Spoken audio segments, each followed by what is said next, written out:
1942, 2 years after the German invasion of the Netherlands, Johann van Hulst was working as an instructor at a Calvinist teachers' college in Amsterdam. The school was in the center of the Jewish neighborhood. That summer, the college faced closure when the government withdrew funding. Van Hulst, working against the school's management, insisted that the college remain open without government subsidy, and he solicited the funding himself. Van Hulst prevailed and assumed the role of principal, working twice as many hours on minimum wage with 2 young children. You might already be thinking, what a righteous young soul. 31 years of age he was, in the middle of Nazi-occupied Netherlands, fighting for the value of this moral institution. And it actually mattered. It mattered a lot. It mattered that Johann kept this school running. For across the street from Johann's school was a theater seized by the Nazis to be used as the major deportation center in the Netherlands. From there, they deported 46,000 Jews to concentration camps in Westerbork, Sobibor, and Auschwitz. The deportation center's administrator was a German Jew by the name of Walter Susskind.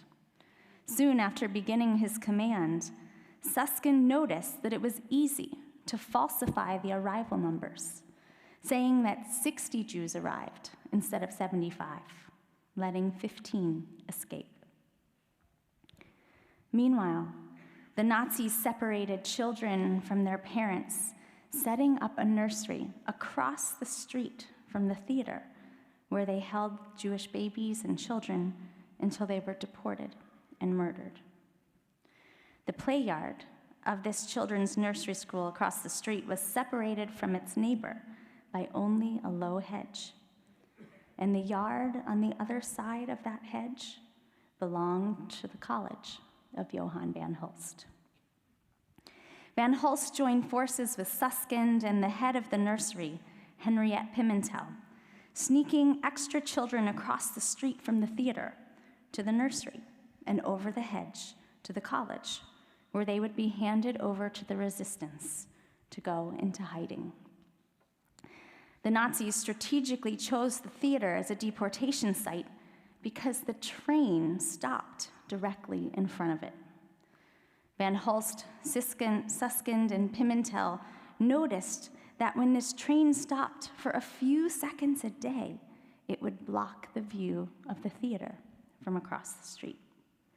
And with these few seconds a day, during a year's time, Van Hulst and his colleagues managed to save 600 children from deportation and death.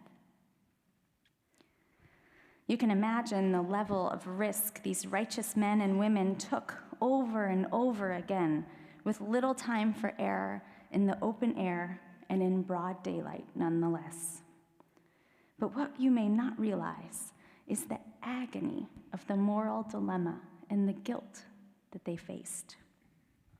Whisking away too many children to the nursery would arouse suspicion, and so too would hiding too many in the college.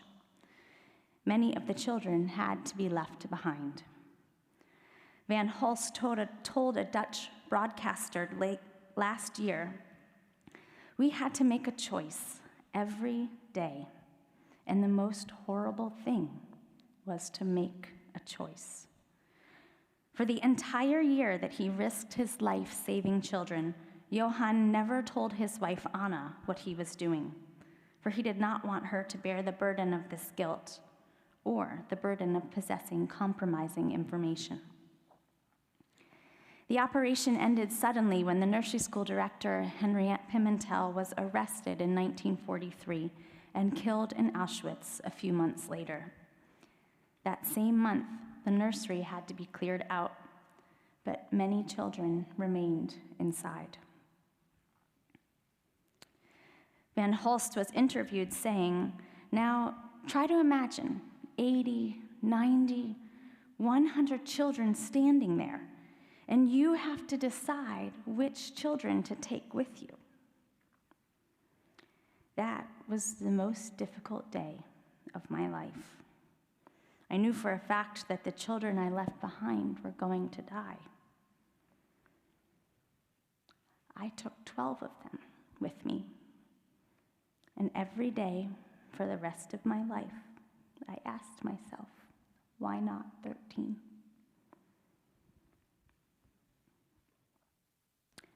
I heard this story last spring standing on a street in the middle of Amsterdam in front of Johann van Hulst College. It was March 23rd, which happened to be a day after Johann died at the age of 107. I simply couldn't believe that this man who put his young life at risk and saved 600 babies and children lived with such guilt for 76 more years of his life. Van Hulst was named one of the righteous Gentiles among the nations, but he accepted this honor from Yad Vashem in 1972 by saying, "It's not about me. I don't want to play the resistance hero. All I really think about are the several thousand children I wasn't able to save." Guilt.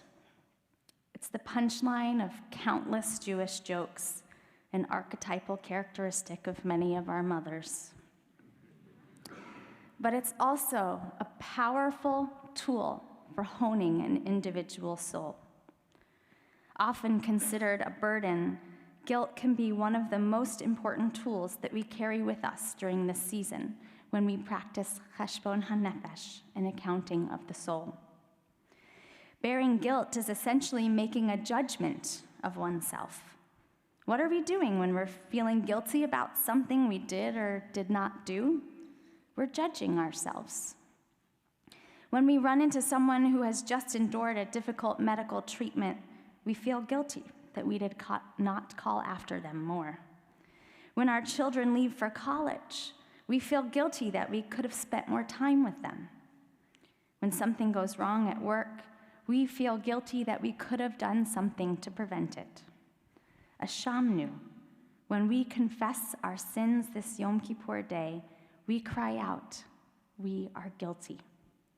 We are judging ourselves. Did we do enough? Could we have done more? Could we have acted differently? This is the time and season to think about the way we pass judgment on ourselves. According to tradition, Rosh Hashanah is called by many names, and one of them is Yom Hadin, the day of judgment. It is the day that the book of life is opened. Yom Hadin begins these days of awe when we judge ourselves and are judged by God before we can be inscribed in the book of life for another year. Rabbi Yochanan, a sage of the Talmud, taught 3 ledgers are opened on Rosh Hashanah. One for those who are entirely wicked, one for those who are entirely righteous, and one for those who are in the middle. The entirely righteous are immediately inscribed and sealed to live, and the entirely wicked are not inscribed to live.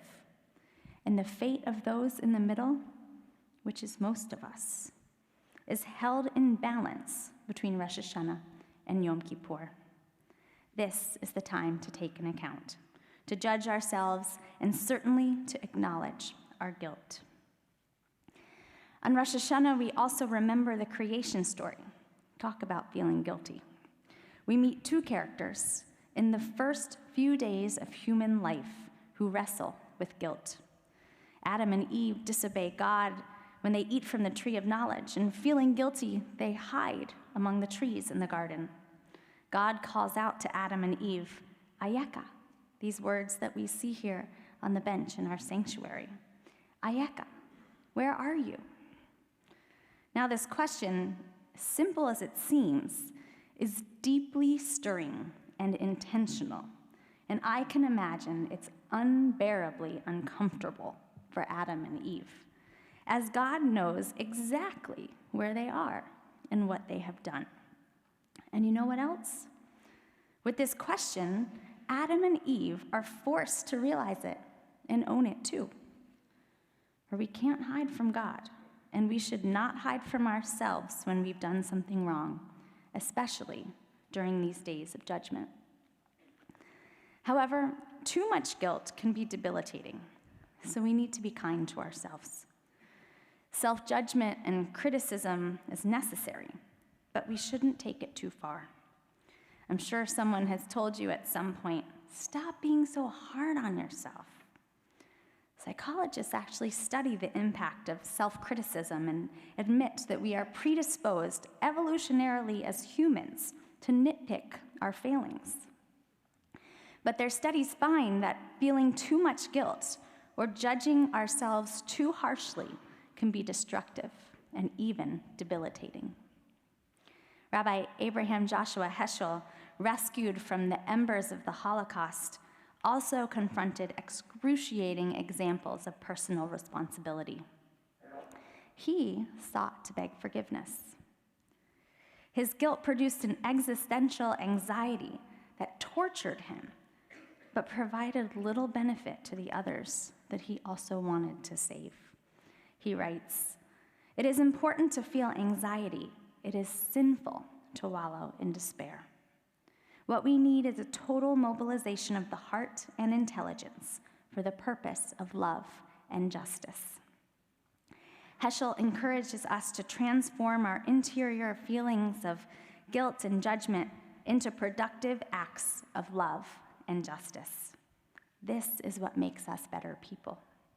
Isolated in our guilt, we feel inadequate. Honest yet compassionate with ourselves, we recognize the places where we have room to grow and improve. Our tradition teaches us that being righteous is not inherently a human characteristic. Rather, it is a learned trait resulting from the sustained effort to fulfill one's moral obligations. Did Johann judge himself too harshly? I asked this question while standing in front of Johann's college a few months ago, and in that moment, I was shaken by the noise and the commotion of the train that came to stop in front of us. And sure enough, for only a few fleeting seconds, everything before us was lost from view.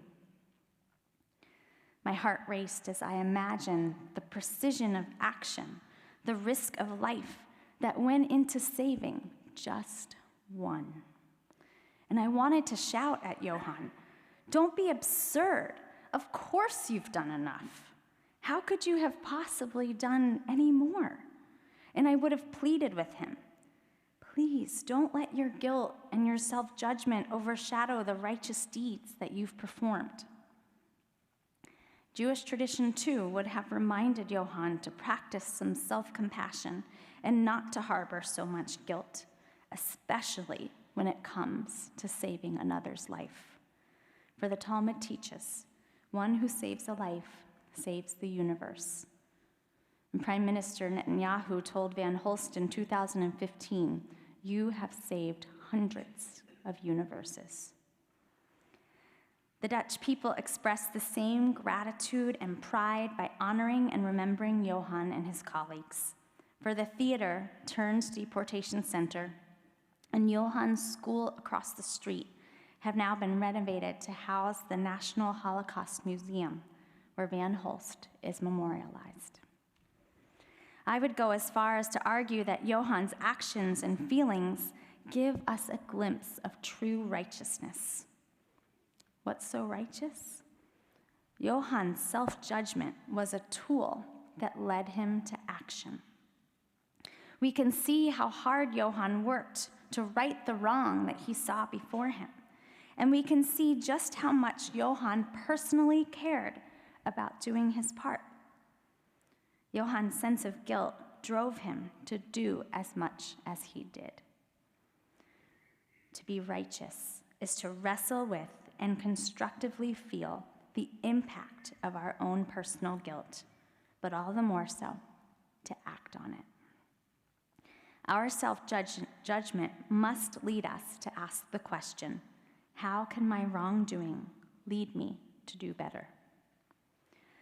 You may think that guilt is a Jewish thing, but I'd like to think it's what we do with that Jewish guilt that makes it a Jewish thing. If our feelings of guilt overwhelm us or enable us, or if our guilt bothers us in a way that makes us wonder what other people think of us, we miss an opportunity. But if we have an understanding that our actions and our character are between me and God, then we're onto something righteous. In this way, we understand that an all-knowing, compassionate, and forgiving God is aware of what we have done. We know, and God knows, that it's up to us to embrace our guilt, our wrongdoing, and figure out a better way to do what is just and right. This season, may our guilt be a powerful tool to examine our souls. May we find a way to transform this guilt into a personal quest for integrity. May we judge ourselves compassionately to build a reasonable estimation of our capabilities and return to what we know to be doable or not, or right or wrong. May we be able to see ourselves as God sees us, with all of our righteous potential. And may we be able to live up to that potential in the coming year. Rest in peace, righteous Johann, for you have surely been inscribed for life. And may the book of life be open to those of us whose fate is in the middle. Gamar Chatima Tova.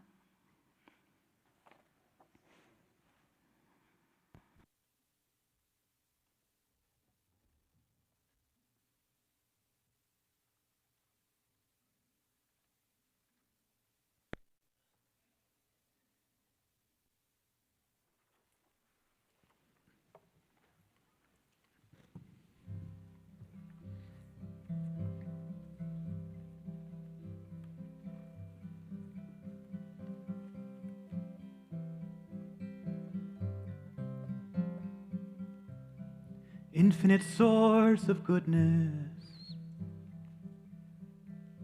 help us to see the good in ourselves, in others, and in the world around us.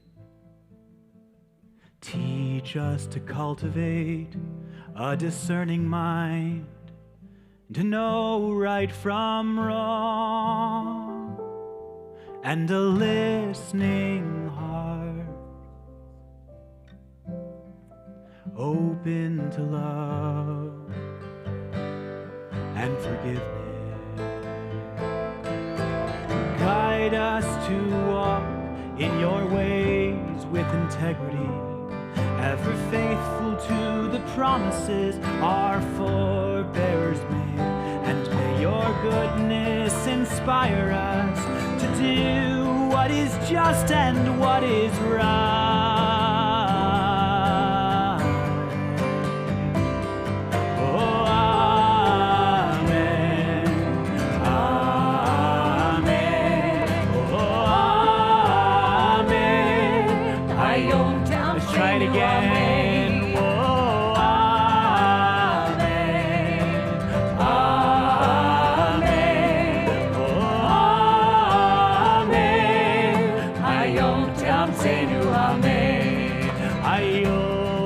Tivarachenu, Amen. Hayom Tigadleinu, Amen. Hayom Tidrashenu Letova, Amen. Hayom Tichtevenu L'chaim Tovim,